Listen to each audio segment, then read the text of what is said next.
안녕하세요. 김성길 목사와 함께하는 GTS 말씀 묵상 시간입니다. 오늘은 세 번째 주간의 넷째 날 묵상인데요. 오늘 묵상의 주제는 하나님의 마음 생각하고 소통하고 주님의 관점으로 세상 보기가 되겠습니다.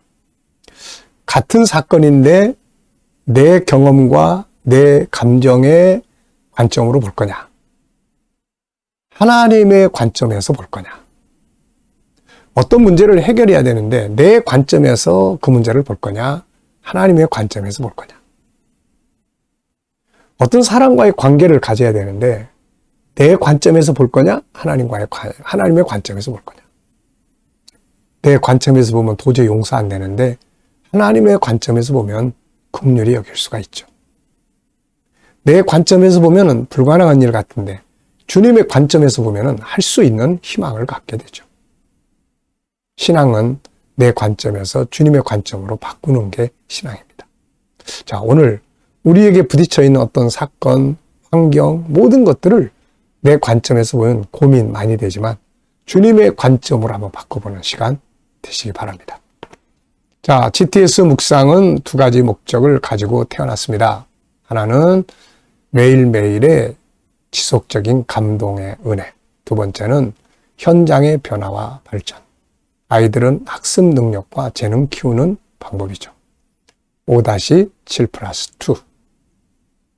매일 이야기하니까 이제 아마 귀에 그냥 싹 들어와 있을 겁니다. 5는 그림 분석이에요. 생각하게 하고 기억력, 또 암기력, 그 다음에 상상력, 분석력, 이해력, 이게 막 커집니다. 아이들에게는 이게 공부하는 두뇌를 만들어주는 거예요. 7가지 주제는 매일매일의 내 삶을 이끌어주는 운전대와 같습니다. 이 주제를 그날 한번 살아보세요. 그리고 이걸 다 모으면 컨설팅의 도구, 아이들은 재능개발, 학습 능력을 키우는 도구가 됩니다. 2는 질문 만들기와 주님과 소통을 통해서 영감을 얻는 시간이 되겠습니다. 5-7+2. 자, 오늘도 그림 분석부터 시작하죠. 그림을 보면은 참 기분 좋은 장면이 있습니다. 당신을 위해 늘 기도합니다. 이게 지금 가정의 달이니까 이 사람을 이제 막 결혼한 아내로 생각을 하고 아내가 남편을 위해서 기도하는 장면이죠. 자, 얼마나 멋집니까? 또 다른 그림을 그린다면은 이번엔 남편이 아내를 위해서 기도하는 모습. 네. 자, 저는 제목을요, 기도하는 부부 이렇게 적어봤고요. 의미는 부부는 서로에게 영적인 돕는 자가 되어야 한다. 육신적인 동역자만이 아니라 영적 동역자가 되는 게 중요하죠. 기도의 동역자, 묵상의 동역자, 신앙의 동역자, 얼마나 아름답습니까? 자, 그 중에 하나는 서로를 위한 중보기도다. 여러분, 아내를 위해서 얼만큼 기도하시는지, 남편을 위해서 또 얼만큼 기도하시는지 한번 생각해 보시고 오늘은 상대방을 위한 기도의 시간을 가져보시기 바랍니다. 분석해 보겠습니다. 눈에 보이는 부분은 자, 기도하는 아내, 그리고 글씨, 당신을 위해 늘 기도합니다. 그리고 날아다니는 풀잎들이 쫙 퍼지고 있고요. 아래는 들판이 있고 또 꽃과 풀이 있습니다. 하늘이 있고 그 다음에 붉으스름한 또 이렇게 자, 분홍색, 아주 옅은 분홍색의 또 그런 연두색 같은 거네요. 그런 이제 배경색이 있습니다. 참 아름다운 그림이에요. 보이지 않는 부분에는 이 여인은 누군가, 이 사람 누군가, 기도하는 사람의 마음은 어떨까? 이 기도의 결과는 무엇일까? 이 기도를 들으시는 하나님, 이 기도가 올라가는 천국, 다 안 보이지만 존재하는 것들이죠. 자, 세 번째입니다. 이 그림에서 가장 중요한 것은 무엇인가요? 부부가 서로를 위한 중보자, 동역자로, 기도의 동역자로 사는 것입니다. 서로를 위해서 기도하다 보면 더 가까워지고 더 친밀감이 높아지고 더 배려하게 되고 염려해 주게 되고 이렇게 되죠. 자, 연상법입니다. 눈 감으시고요. 자, 그림 한번 떠올려 보십시오. 기쁨으로 기도하는 한 여성이 있고요. 앞에는 당신을 위해서 기도합니다. 밑에 영어 글씨가 있고 또 위에는 풀잎이 하나 이렇게 날아가는 그림. 그리고 밑으로는 여러 이렇게 풀잎들이 떨어져서 흩어지는 장면. 꽃들이 있고 또 풀이 있고 들판이 있습니다. 하늘이 있고 그리고 또 이렇게 구름 있습니다. 자, 어느 분이 묵상을 하시면서 이런 이야기를 해요. 자기는 묵상을 하면서 기억력이 참 좋아졌다. 어떤 분이 묵상을 하면서 아내와의 소통이 참 많아졌다. 어떤 분은 묵상을 하면서 좀 생각을 하며 살게 하는 것 같다. 이게 묵상이 주는 유익입니다. 연상법을 통해서 기억력이 많이 좋아지게 됩니다. 자, 그리고 이 성경과 관계되어 있는 또 이 그림과 관계되어 있는 성경들 한번 쭉 생각해 보시죠. 중보기도에 대해서 성경 속에 있는 걸 한번 전 생각해 봤어요. 먼저 아브라함의 중보기도. 창세기 그 18장에 아브라함의 중보기도가 있죠. 소돔성을 위해서 의인 50명이면 45명이면 40명이면 35명이면 30명이면 20명이면 10명이면 중보기도. 그 중보기도 덕분에 사실 그 롯이 소돔성이 멸망할 때 구원을 받은 거죠. 또 모세가 중보기도하는 장면. 시내산에서. 또 한 번은 가데스 바네아에서 그 백성들이 막 불순종하고 우상 만들고 그럴 때 하나님 심판하겠다 그러니까 내 이름을 생명책에서 빼줄지라도 하나님 빠질지라도 이들을 사하여 주달라고 하는 그런 기도가 나옵니다. 겟세마네 동산에서 늘 중보 기도하시던 주님 모습. 또 우리가 사도행전 12장을 보면은 베드로가 감옥에 갇혔을 때 성도들이 그 가정에 모여서 흩어지지 않고 베드로를 위해서 기도합니다. 그 기도가 베드로를 옥에서 풀려나게 한 거죠. 디모데전서 2장 1절로 3절 바울 사도가 나라의 지도자들을 위해서 기도하라는 그런 내용. 계시록 5장에 이 땅에서 우리가 드리는 기도가 쫙 올라가서 24장로가 그 향 그릇에다가 우리의 기도를 받아요. 그리고 이게 요한계시록 8장에 가서 보면 그 기도가 하늘 보좌 앞에, 하나님 보좌 앞에 있는 금단에 쫙 올라가서 그걸 쏟습니다. 하나님이 그걸 들으시고 그 향기를 맡으시고 응답을 하시는 거죠. 이렇게. 기도는 아름다운 겁니다. 자, 우리 아이들은 오늘 여기서 또 어떤 수학을 볼 수 있을까요? 먼저 이 사각형이 있고요. 그리고 그 안에 풀잎은 이렇게 둥근 좀 이렇게 완전히 원은 아니고 또 꽃들도 이렇게 규칙적으로 있고 풀잎이 또 이렇게 날아가고 이 속에서 수학 또 각도도 찾아보고요. 다 이렇게 한 가지씩이라도 수학의 내용을 이렇게 떠올려 보시고 아이들하고 이야기 나눠보세요.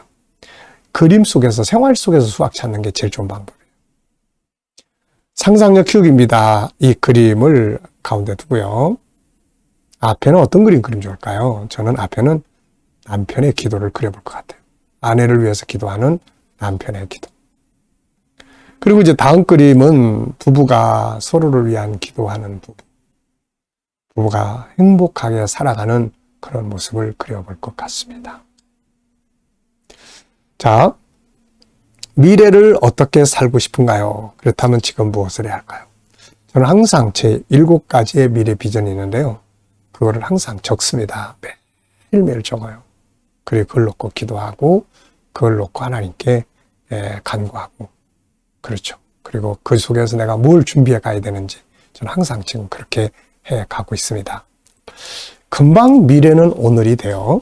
그래서 이렇게 비전을 놓고 기도하고 준비하는 미래는 아름답게 그 비전이 다가오지 않을까, 현실화되지 않을까 이렇게 생각을 합니다. 자, 오늘 본문 말씀 읽어보겠습니다. 오늘의 주제는 주님의 마음 생각하고 소통하며 주님의 관점으로 세상을 보는 거예요. 아내들이여 자기 남편에게 복종하기를 주께 하듯 하라. 이는 남편이 아내의 머리됨이 그리스도께서 교회의 머리됨과 같음이니 그가 바로 몸의 구주시니라. 그러므로 너희가 교회가 그리스도에게 하듯 아내들도 범사에 자기 남편에게 복종할지니라. 남편들아 아내 사랑하기를 그리스도께서 교회를 사랑하시고 그 교회를 위하여 자신을 주신 같이 하라. 이와 같이 남편들도 자기 아내 사랑하기를 자기 자신과 같이 할지니 자기 아내를 사랑하는 자는 자기를 사랑하는 것이라. 로마서 15장 1절. 믿음이 강한 우리는 마땅히 믿음이 약한 자의 약점을 담당하고 자기를 기쁘게 하지 아니할 것이라. 자, 오늘 이제 목요일 네 번째 날입니다. 어떻게 지내시고 계시는가요? 가정, 부부, 관계를 위해서 조금 더 잘해보는 부분이 있나요? 네. 가정은 만들어가는 곳입니다. 아름답게 만들면 아름다운 인생이 만들어져요. 네. 그냥 결혼해서 그냥 살다 보면 나이가 들어갈수록 갈등이 많아지고 또 담이 많아지고 나중엔 멀어집니다. 서운함과 미워함만 가득가득 채워지게 되죠. 그래 나중에 정말 필요로 할 때, 정말 부부가 서로 필요로 할 때가 언제일 것 같습니까? 젊었을 때가 아니고 나이 들어갈 때예요. 그래서 나이 들어가면서 부부는 젊었을 때 아웅다웅해도 나이 들어가면서는 정말 서로를 존중하고 사랑하고 친밀하고 친구같이 이렇게 살아갈 수 있는 그런 이제 관계를 만드는 게 정말 중요하죠. 네. 친구요, 애인처럼 또 참 아버지, 어머니와 같이 사는 것처럼 다양한 모습을 만들어 갈 수 있거든요. 네, 이렇게 우리는 만들어 가야 합니다. 감사한 것도 적어 보겠습니다. 어제 감사한 거 또 적어 보시고요. 오늘 또 하루 시작하면서 평범한 일이라도 그게 다 감사한 일이라고 그랬죠. 감사는 마음을 평안하게 합니다. 환경의 변화를 만들어내요. 하나님이 일을 하시는 도구입니다. 원망불평하는 곳에 하나님이 계시는 게 아니라 감사하는 곳에 하나님 계시거든요. 감사 적어보시고요. 미래를 위한 감사도 적어보십시오. 자, 이 말씀 속에 나타나고 있는 주님의 마음은 무엇일까요? 이 말씀을 통해서 주님이 우리에게 하시고 싶은 어떤 마음, 전하고 싶은 마음은 뭘까요? 저는 행복하게 살아라. 너희 가정, 부부, 행복하게 살아라. 하나님이 제일 원하는 게 이걸 같아요. 우리가 자녀들 결혼시키면서 부모가 항상 하는 말이 그러잖아요. 잘 살아야 된다. 행복하게 살아야 돼. 하나님도 우리에게 이걸 원하시는 거 아니겠어요? 그래서 이 행복한 비결을 여기에 담아 놓으신 거예요. 행복해야 자녀들도 잘 크고 바르게 크고 창조의 질서가 이루어지고 하나님의 뜻이 이루어지고 그렇죠. 두 번째입니다. 오늘 주님을 기쁘시게 하기 위해서 할 수 있는 일은 무엇일까요? 오늘 특히 아내는 남편에게 또 남편은 아내에게 또 서로 돕고 또 서로 아름다운 소통을 이루고 서로 사랑하고 그러면 하나님 기뻐하시지 않을까요? 주님의 관점에서 또 생각해보고 네. 자, 세 번째입니다. 하나님의 관점으로 나의 삶을 살펴보는 시간입니다. 내 삶이나 업무나 공부나 환경이나 문제나 비전, 관계 등에서 한 가지 선택해서 주님의 관점으로 생각을 해보는 겁니다. 저는 두 가지를 체크해 봤는데요. 하나는 저의 환경, 지금 목회하는 상황, 환경, 여러 가지 주변의 일들, 때로는 내 생각대로 잘 안 되는 것들도 많아요. 그런데 저는 하나님의 관점에서 항상 생각을 하려고 애를 씁니다. 하나님의 관점에서 생각해보면 로마서 8장 28절이 딱 떠올라요. 합력해서 선을 이루게 될 것이다. 내가 선택하고 내가 행동하고 해서 이것 때문에 막 속상할 때, 내 관점에서 막 속상한데 하나님의 관점에서 보면 합력해서 선을 이룰 거다. 하나님은 자기 백성들이 참 실패하고 손해보는 거 하나님 원하시지 않습니다. 그래서 항상 합력해서 유익하게 도와주시죠. 비전, 저의 비전에 대해서도 또 적어봤는데요. 에베소 3장 20절, 신명기 16장 15절. 인간적으로 보면은 이 비전이 이루어질까? 정말? 그런 생각도 들지만 하나님의 말씀의 관점에서 딱 보면 에베소 3장 20절, 내가 구하는 것이나 내 생각보다 넘치도록 역사하실 하나님. 할렐루야, 아멘이잖아요. 신명기 16장 15절, 네 손으로 행한 모든 일에 복 주실 것을 인하여 즐거워라. 그럼 뭔가 해야 돼요. 뭔가 뿌려놔야 됩니다. 그래야 하나님이 그 뿌린 것을 복 주시고 역사하시거든요. 질문 만들기입니다. 오늘도 좋은 질문 많이 만드세요. 그래야 변화를 만들어낼 수 있습니다.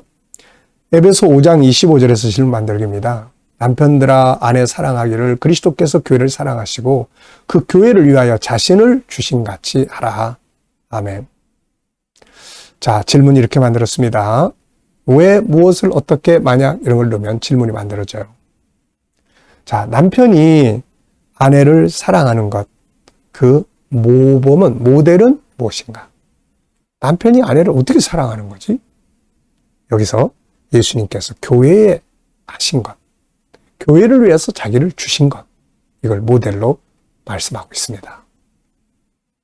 주님은 우리 교회 공동체를 위해서, 우리 생명을 위해서 낮아져 주셨고, 섬겨 주셨고, 필요를 공급해 주셨고, 마침내는 목숨까지 주신 거죠. 아내를 사랑하되 이렇게 하라는 거죠. 비전에 대해서 개인 질문 만들어 봅니다. 네, 저는 항상 내 비전을 위해서 준비해야 될 게 뭔가. 하나는 GTS 전문가가 되는 것, 하나는 건강관리 잘하는 것, 하나님께 맡길 거는 또 맡겨서 이제 하고 있습니다. 여러분들도 비전이 있으면, 없으면 비전부터 만드시고, 비전이 있으면 그걸 위해서 뭘 더 준비해야 될지 또 생각해 보시기 바랍니다. 자, 묵상하겠습니다. 눈 감으시고요. 오늘 본문 또 쭉 떠올려 보시고 7가지 주제를 또 생각해 보시고요. 오늘 나의 삶의 현장, 만날 사람, 해결해야 할 문제 쭉 떠올려 보시고 주님께 물으시면 됩니다. 오늘 이 사람에게 무슨 말을 할까요? 어떤 자세로 대하면 좋을까요? 주님이라면 어떻게 하시겠습니까? 오늘 이 문제를 해결하기 위해서 어떤 말씀을 사용하면 좋을까요? 7가지 주제 중에서 어떤 주제를 활용하면 좋을까요? 주님이라면 어떻게 하시겠습니까? 주님의 뜻은 뭔가요? 그리고 기다려보시면 떠오르는 영감이 있습니다. 오늘도 이 영감을 가지고 좋은 하루, 승리 하루 되시길 바랍니다. 기도하고 마치겠습니다. 주님 감사합니다. 오늘도 또 묵상으로 하루 시작합니다. 복된 하루 되게 해주시옵소서. 오늘도 우리 자녀들, 친척들, 동료들, 구원받지 못한 자들 다 주께 돌아와 구원받게 하시고 구원받은 자들은 더 깊은 영성의 자리에 이르게 하여 주옵소서. 주님, 오늘도 성도들의 직장과 사업장 은혜 베풀어 주시고 또 새로운 일터를 구하는 자들에게는 좋은 일터들이 준비되게 하여 주시옵소서. 치료받는 교우들에게는 치유의 능력이 함께 해주시고 어려운 문제를 안고 기도하는 성도들은 감당할 힘을 주시며 협력하여 선을 이루게 하여 주시옵소서. 이 나라의 지도자들에게 지혜 주셔서 나라 잘 이끌어가게 하시고 선교하는 나라, 거룩한 나라, 발전하는 나라가 되게 하여 주시옵소서. 오늘도 세계 곳곳에서 복음을 위해 수고하시는 선교사님들에게 은혜 베풀어 주시고 때를 따라 필요한 것을 공급하여 주시며 KDM 훈련을 통해서 천국 복음이 더욱 온 세계에 전파되게 하시고 GTS 묵상이 더욱 많은 교회들에게 보급되고 또 다음 세대를 양육하는 귀한 프로그램이 되게 하여 주옵소서. 감사하며 예수님의 이름으로 기도하옵나이다. 아멘.